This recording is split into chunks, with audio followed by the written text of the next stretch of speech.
Ош шаарындагы унаа токтотуучу жайларга айдоочулар унасын токтоткондугу үчүн 20 сомдон акы төлөп келишет. Ош шаардык муниципалдык менчик башкармалыгынын берген маалыматы боюнча бул көрүнүш мыйзамга туура келбейт. Демек, унаа токтотуучу жайлар ушул күнгө чейин айдоочулардан негизсиз 20 сомдон алып мыйзамсыз иш жүгүртүп келишкен. Демек, каладагы унаа токтотуучу жайларга айдоочулар унаасын токтоткондугу үчүн 20 сом эмес 10 сом гана төлөшү керек. Ал токтом 2018-жылы Ош шаардык кеңешинин депутаттары тарабынан бекитилип берген. Юридический жагын биз тактаганыбызда хронометраж баасына өткөргөн хронометражга бир акт түзүлгөн эмес экен да. Ушунча баада коюлат депчи. Ошол эле убакта баасы белгиленбей туруп, бааны каяктан алды деген суроо бизде жаралды да. Ошо такталды. Экинчиден, анан конкурсту объявить эткенден кийин, жарыялагандан кийин гана булар ошо конкурска чейин деп эми бюджетке түшүрүү, акча бюджетти толтуруу максатында иш-чара кетип атат да. Ал жагынан карасак негизи туура. Бирок ошонун эле юридический жагын тактаганыбызда конкурсту объявить этип, анан кийин буларга сынак жарыялаш керек эле да. Конкурс объявить этилбей калган.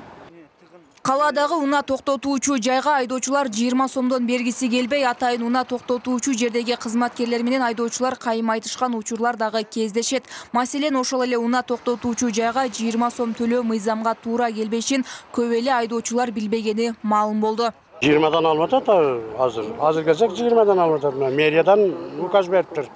Биринен баштап бериптир. Эми бар жерде ушундай кыла берсе болбойт го? Жок, чыгарылган нерселерде кайтып пайда болуп калды. Ошо мен суратканым, эмне мындай болуп атасыңар деп. Башта кетенсе башка болчу, азыр кассага чекой болуп коюптур. Муну сураштырыш керек, терештириште көрүш керек муну.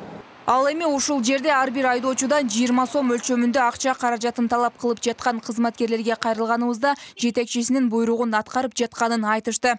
План тапшыра алдык. 10 сомдон. Өзү 20 сомдон алгыла dedi. Өзү. Силерге ким айтты ошо 20 сом алганга? Момун деген кишиңиз айтты. Ким ал? Замначальник, директорубуз. Директоруңуз. Сом тапшырабыз. 500 сом. Одан ашкары бергенде берип атат, бербегенде бербейт. Эмнеде дондогулар жашаганда бербейт атат. Эмне жашайт андан эмне депчи. Алардан албайт атабыз. Кээбиркилер ham страйк эмес деп беришпейт атат. Бул арада муниципалдык менчик башкармалыгындагы жерлерде акылуу унаа токтотуучу жай кылып иштеткен ижарачылардын бирине кайрылганыбызда жергиликтүү бийликтин токтому менен мыйзамга ылайык иш алып барып жаткандарын айтат. Аны менен бирге Ош шаардык мэриясы 10 сом деп бекитип берген токтомду 20 сомго көбөйтүп алышканын мойнуна алып, анын эсебинен шаардык бюджетке, салыктарга жана кызматкерлерге айлык маяна кылып берерин кошумчалады. Өзү неме кылат, рабочийлерге эмелерге сөз төлөйбүз. Кызматчыларга талдоо, соцмон эме бүт бар бизде. Эме өзүбүз. Ошо биздин баягы жачылар баягы план коебуз. Ошо планды бизге эме элестетип, калган өздөрү айлык катары кетет. Дал ушул авто токтотуучу жайлардагы иш жүргүзгөн ижарачылардын ишин мыйзамдаштыруу максатында Ош шаардык муниципалдык менчик башкармалыгы конкурс жарыялайт.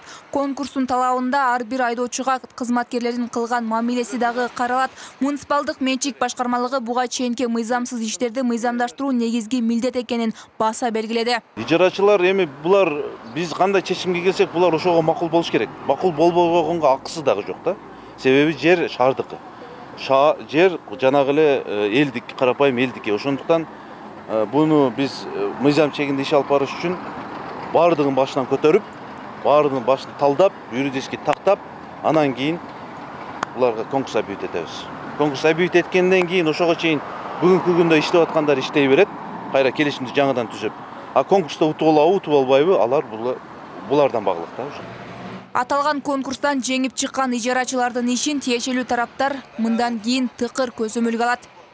Айымкан Исралы кызы, Темирлан Эрнес уулу, Ынтымак, Ош шаары.